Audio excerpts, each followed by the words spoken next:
And yeah, I mean, 4 years later, we're still here. And yeah, that lesson was sort of repeated again. Our second son was born also into the NICU. He wasn't as nearly as severe as our first son, but we already had things well set on their way to moving, but that just kind of put the nail in the Canadian coffin, I guess you could say, because it just sort of confirmed that this is what we want to be doing. And welcome to the Truly Expat Travel Podcast. I'm your host Paula, and this is season 2. On season 1, I talked to expats about their favourite holiday destination. On season 2, I'll be doing things very differently. I'll be chatting to expats about where they currently live, why they chose that destination, all those secret hidden gems that only locals know, like favourite restaurants, best neighbourhoods, things that tourists don't.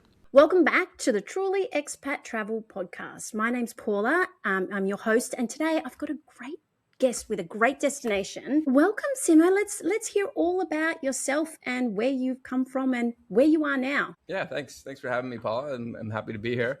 Yeah, I'm Simo D. I'm a Canadian expat who now lives in Belize. I moved here with my family in 2022, just looking for just a different pace of life and a different kind of way of doing things than, the typical Canadian life. And we certainly found that. Here. Belize is a small but beautiful country with like a rich cultural variety, and we absolutely love it here, and close to the sea and close to the jungle, and just get a little bit more taste of nature, and no winter. So that was a big one. And so what are you doing there now? What took you there? What brought you there? Like I said, we were just kind of wanting to do something a little different, and it was really, I guess, what prompted us was the birth of our first son. It was quite a traumatic birth. He nearly died, and he spent a month in the NICU, and that just really kind of shook things up for us. We were living what we thought was, just sort of like a safe life, and that event kind of just threw the fragility of life like in our faces, and we realized that like nothing is really for sure, nothing is really guaranteed. So if there's something that you just kind of want to do in your life, you just gotta do it, whether you think you're ready for it or prepared for it, or whatever you tell yourself reasons to talk yourself out of things. It's just you kind of just do it, right? You just take a leap and go for it. And kind of at that point, we told ourselves that, no matter what happens, this isn't, this move won't be a failure. It'll just be, the gateway to whatever the next thing is. And yeah, I mean, 4 years later, we're still here. And yeah, that lesson was sort of repeated again. Our second son was born also into the NICU.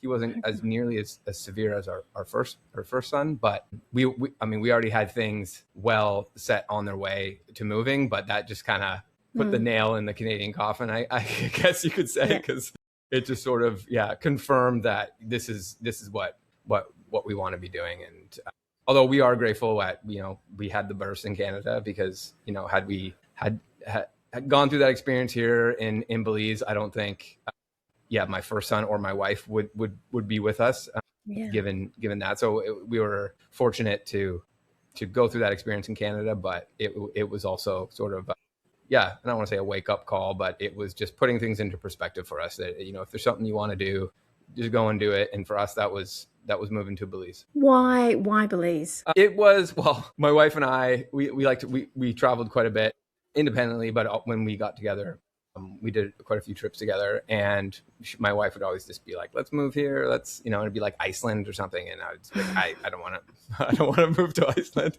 It's beautiful, but it's not, it's not my thing. But when she said it, when we were in Belize, I was like, you know what, this is actually a place that I can move to. It's close to Canada still.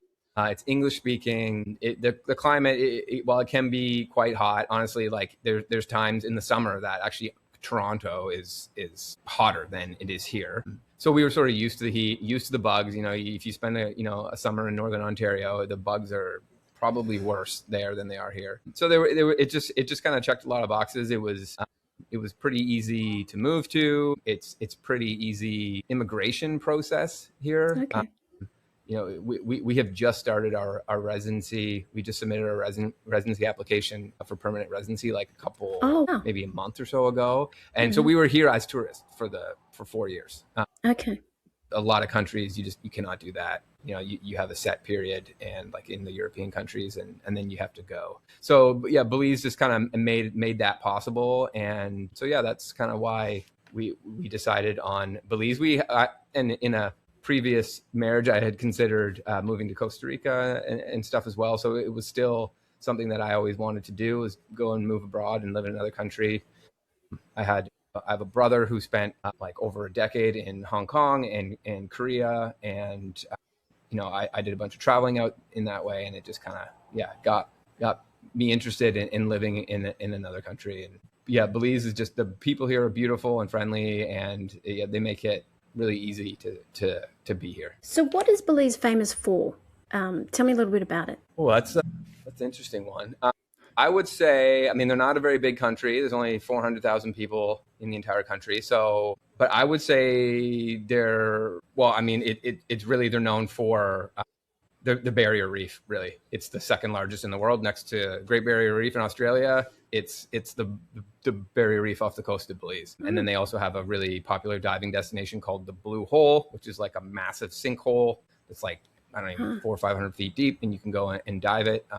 It's pretty much, if you were to Google Blue Hole, that's what would come up, and that's here in Belize. So I would say that those are sort of like touristy type things, but they're also known for, they have lots of Mayan ruins here. There's like a high concentration of Mayan ruins here in the country, and not the biggest ones, not like in Guatemala, but yeah, there's quite a few. And yeah, I would say a lot of it is the their reef, and like their island system here is probably what they're best known for. Do you dive? I do. I haven't done it since we moved here. We moved here with a 7-week-old and a 18-month-old, and starting fresh with no help.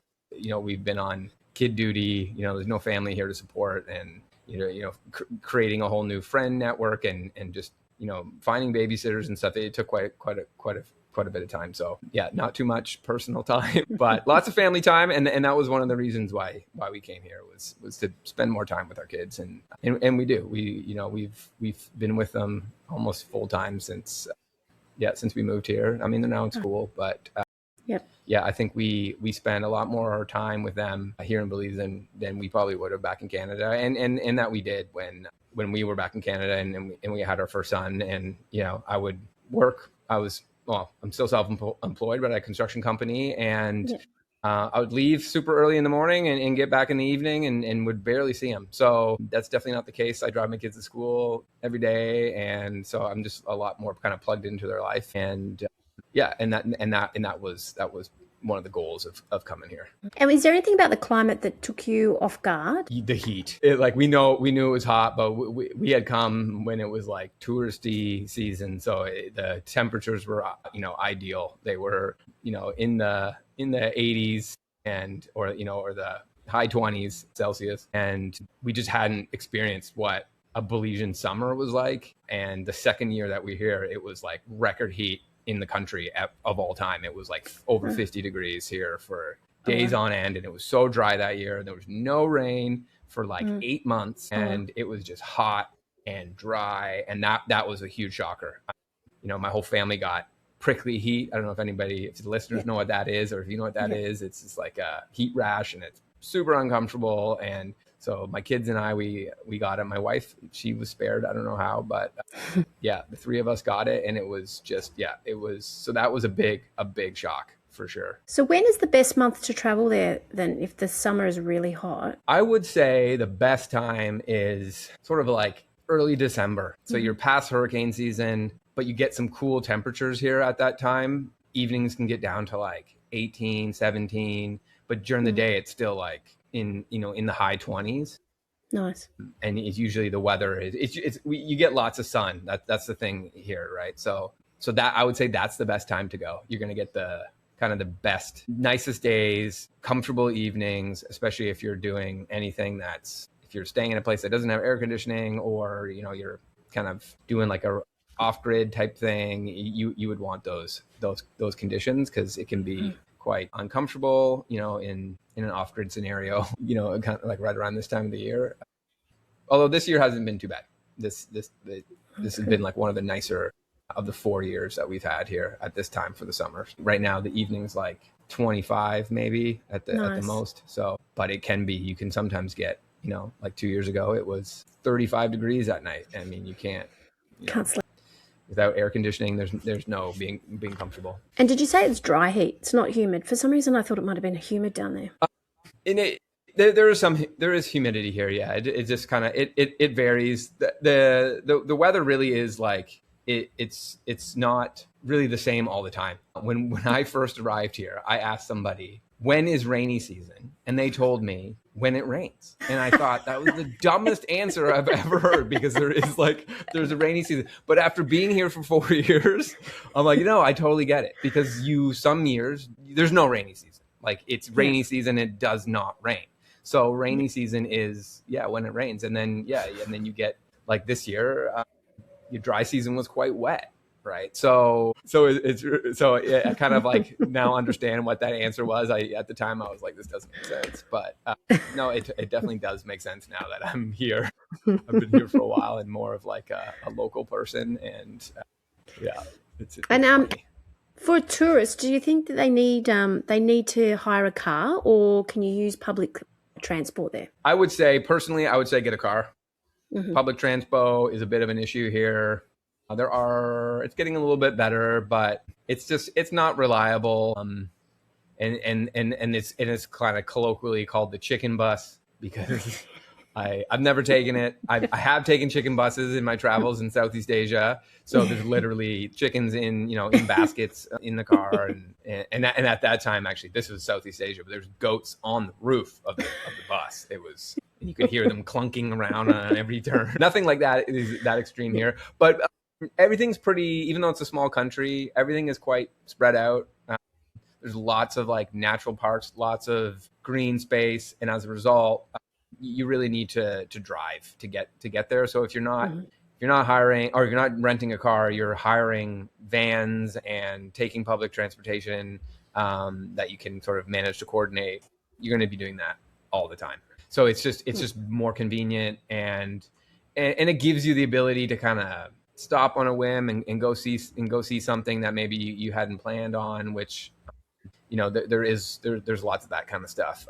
Even if it's just like a impromptu kind of festival, like community festival or something you drive through and you want to stop, but if you're on a bus, you can't do it, right? So if you have a car, you can easily just pull into that and go and enjoy and hang out with some local people, and they're always really friendly, and you never feel. We just did this actually just like maybe a month ago. We went to a Mennonite market, and on the way back there was the place, the local kind of Belizean place was called Pomona. It's pretty well known here in Belize because it's where Caribbean Pride makes all the orange juice essentially for the country. And so we stopped in there, and it was like a weekend festival, and we just kind of we were able to partake.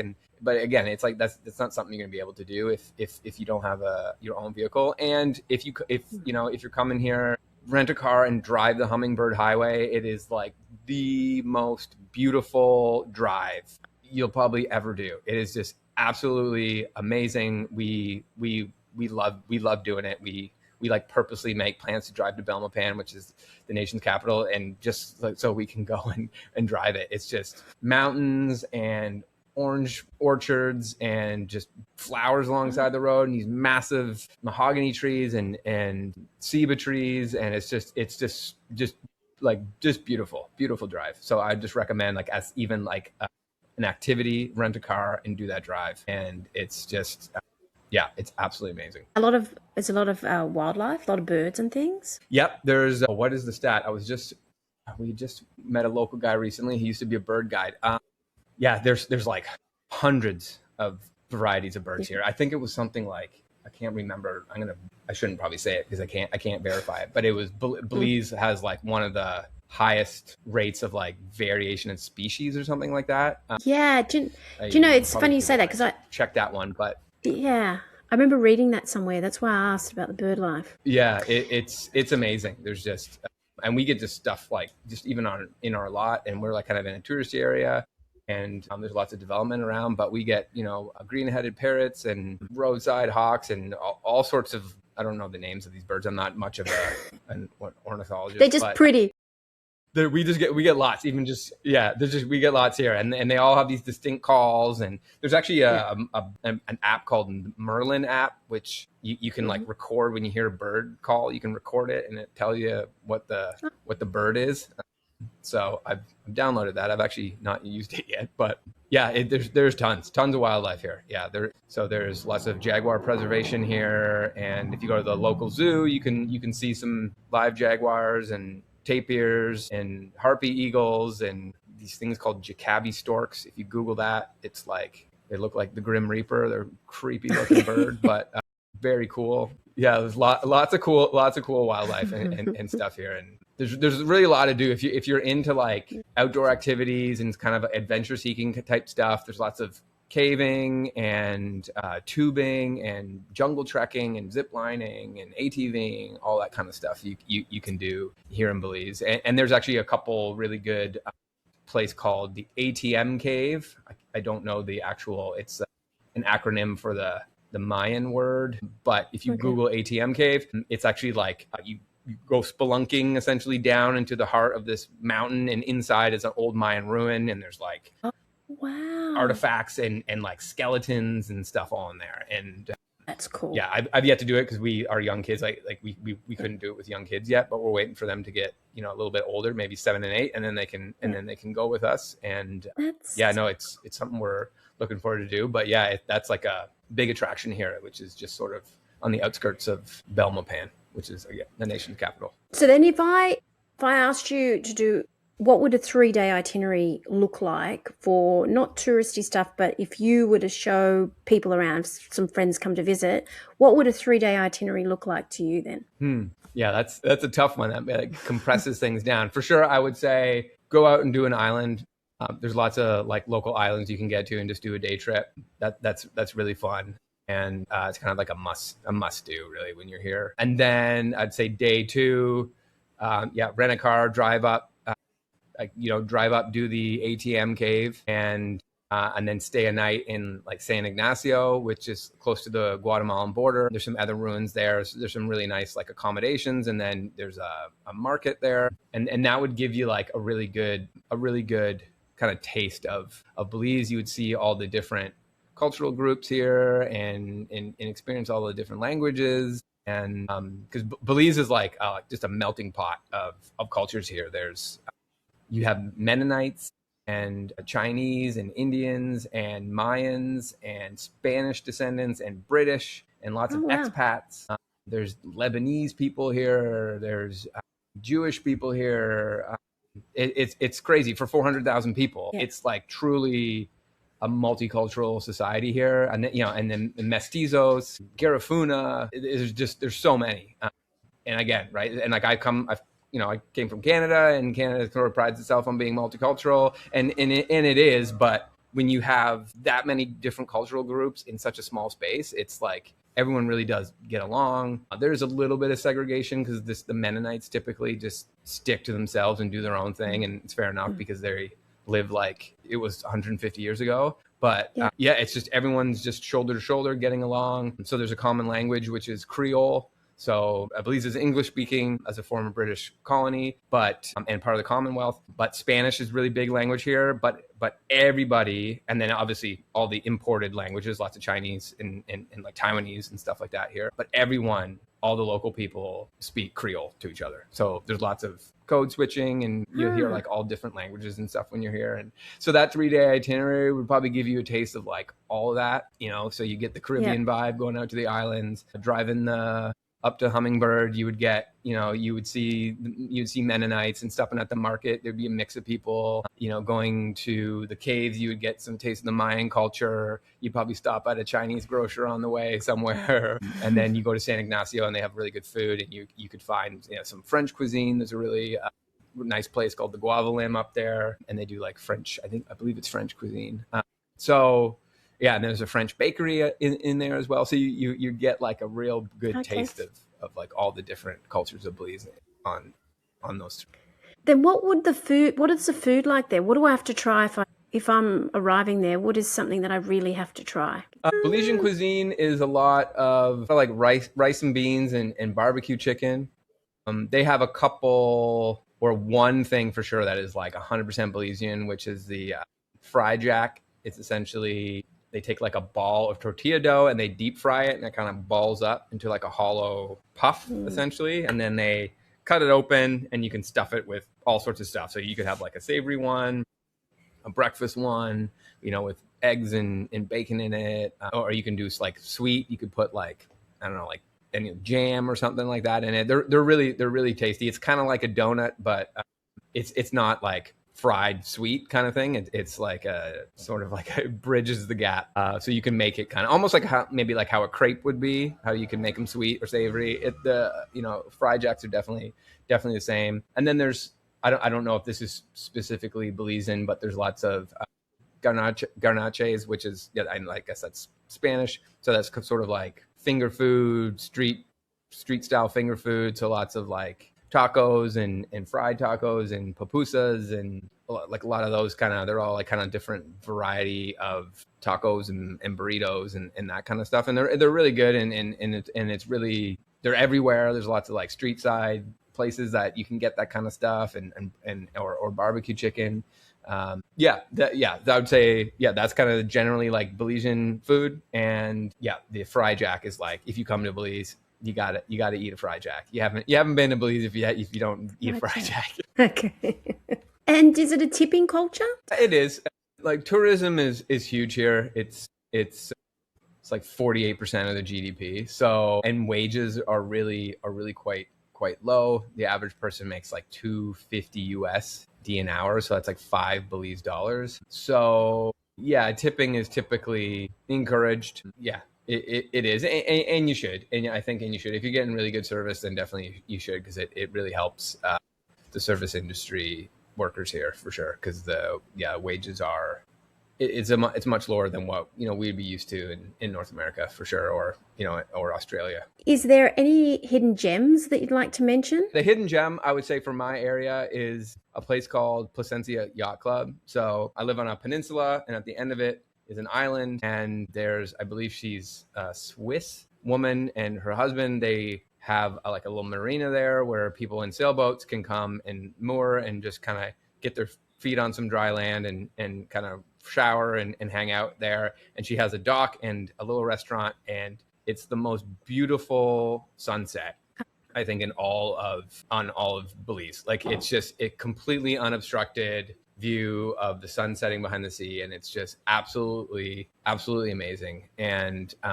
it's not like super well known, I don't think.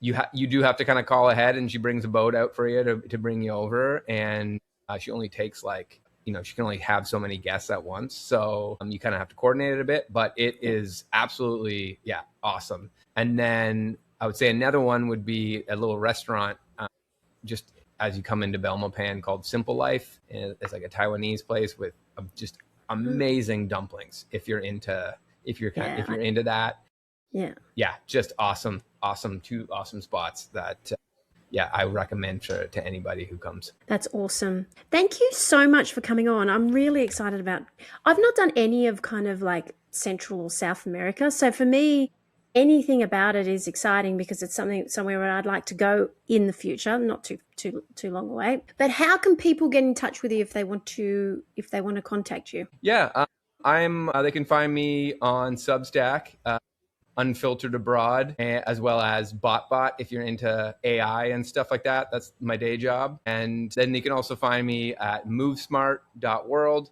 which is an AI integrated platform I built that helps people decide where they want to move to and relocate abroad. And then if you're into AI news and updates, you can find me at topainews.today.